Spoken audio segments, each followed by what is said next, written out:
Mu kitundu kino tugenda kulaba engeri ebitundu ebyenjawulo gye byalimu nga bayeekera ba NRA baakawamba ekibuga Kampala. Mu January ng'ennaku ssomezi 28/1986 abayeekera ba NRA baagwisanya bwennyini abayeekera bannaabwe abafeddemu. Okusinziira ku Gen. Sali Musale yategeeza nti nga baakamala okutwala ekibuga kya Jinja ng'ennaku ssomezi 27 January obuwanga baabwolekeza kitundu eky'ettololo. Nti wabula waliwo embeera y'obunkenke mu bitundu bye baali baakamala okuwamba nga mwe mwalina okuba nga abayeekera bano aba NRA baagwisanya bwennyini aba Uganda Freedom Movement wakati w'oluguudo Kampala ne Jinja. Okusinziira ku lupapula lwa The New York Times lwategeeza nti waliwo embeera ey'obunkenke wakati w'abayeekera ba NRA ssaako n'aba Uganda Freedom Movement nga tebannaba kwegattako gavumenti ya Museveni. Entabwe yava ku kubeera nga bano baali baganye okubeera nga bawaayo ebyokulwanyisa byabwe eri gavumenti empya nga Museveni bwe yali alagidde.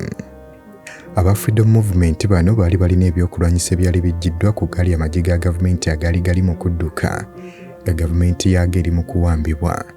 Tuwabula aba Freedom Movement kye baasalawo okukola kwe kutega zi road blocks era nga akaseera ako waliwo meeting yali egenda okubeerawo ku lunaku olwokusatu ng'ennaku ssomezi 29 January 1986 wakati w'ebibinja bino ebibiri ebyabakwata mmundu.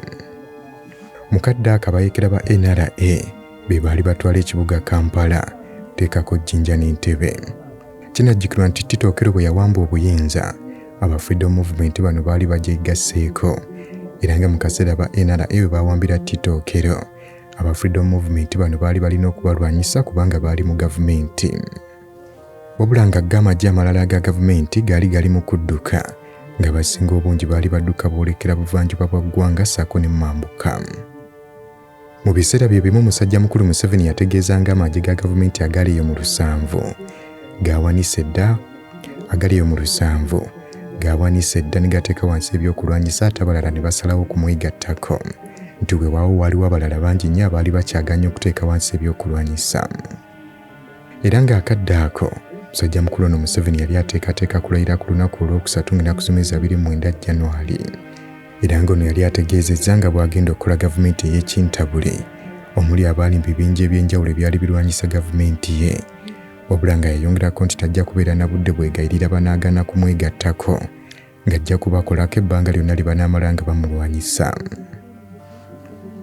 Ng'ennaku ssomezi 28 January lwali lunaku lwakubiri amagye ga NRA gayongera okubeera nga gagoba amagye ga gavumenti agaali gali mu kudduka nga gayita mu Eastern era nga kino kyaleetera bannayuganda bangi nnyo okubeera nga nabo badduka ekibambulira nga bano baali boolekera Kenya.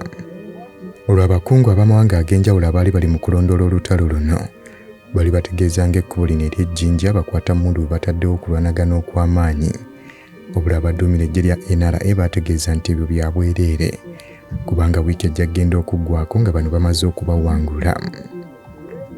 Mukadde ako abantu era baali mu kwebuuza ludda wa Gen. Tito yabadde pulezidenti gy'ali ssaako ne Army Commander Bazilio Kero. Kyokka olunaku olw'omukaaga lwagenda okutuuka nga kitegeerekese nti Gen. Tito n'ali mu ggwanga erya Kenya. Era ng'ekiseera ekyo National Resistance Army baali bafuga ebitundu 2 bya kusatu eby'eggwanga era nga bano baali bamaze okwerangirira nti bafuga eggwanga lino oluvannyuma lw'okutwala ekibuga Kampala mu lulwana olwali lututte ennaku 2. Bano Kampala bwe bamuwamba ku Sande.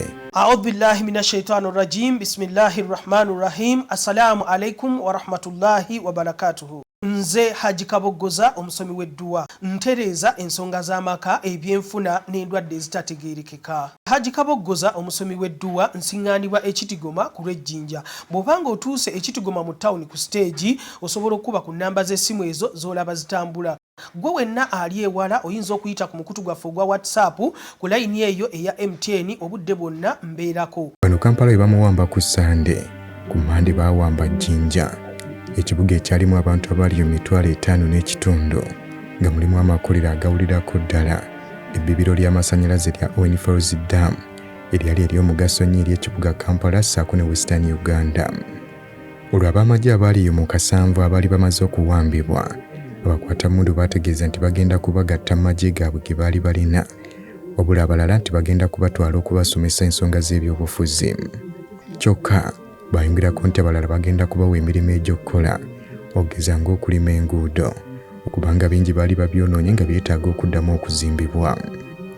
Baabakulu mu ggwanga erya Kenya abaali batwala ensalo ya Kenya ne Uganda baategeeza nga bannayuganda abaali mu kanaana bwe baali bamaze okusala ensalo ne bayingira eggwanga erya Kenya nga badduka ekibambulira ekyali mu Uganda.